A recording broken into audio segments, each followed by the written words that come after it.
નમસ્કાર, જય પરશુરામ ન્યૂઝમાં આપનું હાર્દિક સ્વાગત છે। વાઘોડિયા અને સિનોરના કોંગ્રેસ અને આપના કાર્યકરો ભાજપમાં જોડાયા।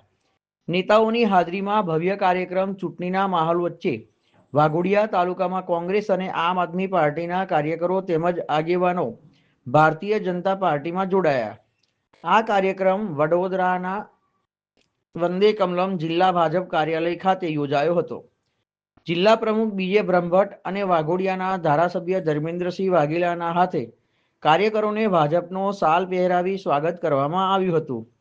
કાર્યક્રમ દરમિયાન જિલ્લા પ્રભારી ડોક્ટર ઋત્વિજ પટેલ સહિતના અગ્રણીઓ પણ ઉપસ્થિત રહ્યા હતા। આ જોડાણને લઈ ભાજપ પોતાની સંગઠન શક્તિ વધુ મજબૂત થવાનો દાવો કર્યો। આજ રોજ વડોદરા જિલ્લા ભાજપ કાર્યાલય ખાતે વાઘોડિયા તાલુકા કોંગ્રેસના મુખ્ય હોદ્દેદારો તથા એમના કાર્યકર્તાઓ થઈને લગભગ 150 કરતાં પણ વધારે કાર્યકર્તાઓ અમારી સાથે જોડાય છે। તદુપરાંત શિનોર જિલ્લા પંચાયતના આમ આદમી પાર્ટીના ઉમેદવાર એ પણ અમારી સાથે આજે ભારતીય જનતા પાર્ટીમાં જોડાયા છે અને અમારા ઉમેદવારની તરફેણમાં પ્રચાર કરવાનું એમણે જાહેર કરેલું છે।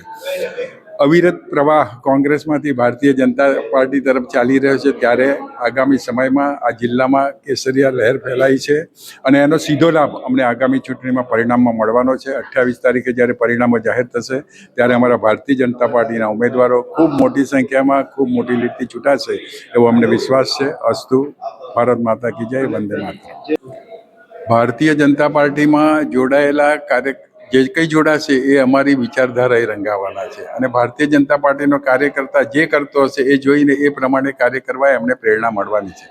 પાર્ટીનો એક આદેશ છે કે જેવો છે એવો લેવો અને જોઈએ એવો બનાવવો, અને એ રીતે આ કાર્યકર્તાઓ પણ જેવા છે એના લીધા છે અને ભારતીય જનતા પાર્ટીને વિચારધારાવાળા ઘડાયેલા કાર્યકર્તાઓ બનાવવા એ અમારી મહેચ્છા છે।